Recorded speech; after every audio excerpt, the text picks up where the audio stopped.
Sardar Patel, the CEO of United India. 1947 में देश तो बन गया, तिरंगा तो फहरा दिया, लेकिन नक्शा अधूरा था। 565 रियासतें थी।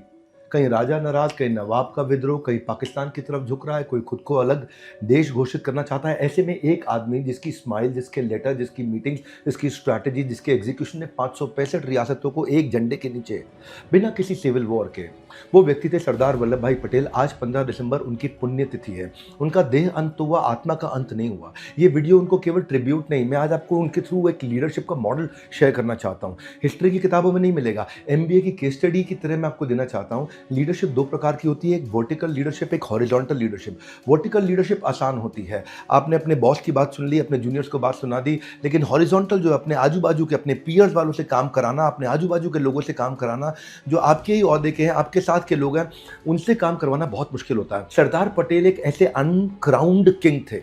उनके पास कोई जादू की छड़ी नहीं थी, लेकिन उनके पास एक प्रोसेस ड्रिवन अप्रोच था, एक लॉन्ग टर्म सस्टेनेबल लंबी थिंकिंग थी। पहला चैप्टर, गांधी और नेहरू का परफेक्ट कोलिशन होना। वो एक ऐसे प्रोसेस मैन थे सरदार पटेल, उनको पता था कि अगर टॉप मैनेजमेंट यानी नेहरू पटेल में झगड़ा हो गया तो पूरी ऑर्गेनाइजेशन बिखर जाएगी, पूरा भारत बिखर जाएगा, क्योंकि यही दो सीईओ की तरह काम कर रहे थे इस कंट्री के। दूसरा चैप्टर, 565 प्रिंसली रियासतों का इंटीग्रेशन। 15 अगस्त 1947 इंडिपेंडेंस मिल गया, लेकिन अब ये ब्रिटिश इंडिया था।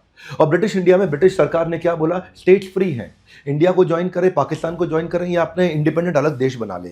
लेकिन ये दुनिया का सबसे मुश्किल सेल्स पिच था कि बिना गोली चलाए, बिना धमकाए, बिना कुछ किए, बिना डिप्लोमेटिक प्रेशर के, बड़े प्रेम से समझा करके, लॉन्ग टर्म बेनिफिट दिखा के, विन विन सिचुएशन क्रिएट करके, रिस्पेक्ट के साथ में हॉरिजॉन्टल अपने आजू बाजू वालों से काम कराना, उनको सीईओ ऑफ यूनाइटेड इंडिया इसीलिए बोला जाता है।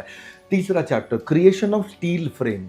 ऑल इंडिया सर्विसेज, जो इंडियन सिविल सर्विसेज हुआ करती थी, जो ब्रिटेन के अंदर लोग सीख करके आए थे, तो नेहरू जी और बाकी नेताओं को था कि यार ये ऑफिसर्स ब्रिटिश के एजेंट हो सकते हैं, क्योंकि ये वहाँ पढ़ के आए हैं।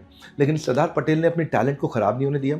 एक स्ट्रैटेजिक थिंकर थे, अपनी पार्टी के लोगों को उन्होंने समझाया और उनके आईसीएस को आईएएस बना दिया, आईपीएस बना दिया, आईएफएस बना दिया, और उन्हीं लोगों को और सर्विसेज देकर के और एक्सपेंशन क्रिएट किया। इतना ही नहीं, चौथा चैप्टर एक इकोनॉमिक विजनरी भी थे। काफ़ी जगह हमने देखा कि पॉलिटिक्स के अलावा बिजनेस में भी उनका विजन कमाल का था। गुजरात में पोल्सन डेयरी को लेकर के मोनोपोली से लोग जब परेशान थे, तो पटेल ने कहा अलग अलग मत लड़ो, एक हो जाओ, कोऑपरेटिव मूवमेंट बनाओ। और वो कोऑपरेटिव मूवमेंट फार्मर्स का एक ऐसा हॉरिजॉन्टल कोलिशन वहां से जन्म हुआ, जिसको आज अमूल के नाम से जानते हैं, सरदार पटेल ने जन्म दिया। अगर आप भी अपनी कोर टीम को हॉरिजॉन्टल और यूनिटी को सरदार पटेल के इस मॉडल के साथ सीखना और सिखाना चाहते हैं, तो अपने को फाउंडर्स को, अपने बिजनेस पार्टनर्स को ये वीडियो को शेयर करिए।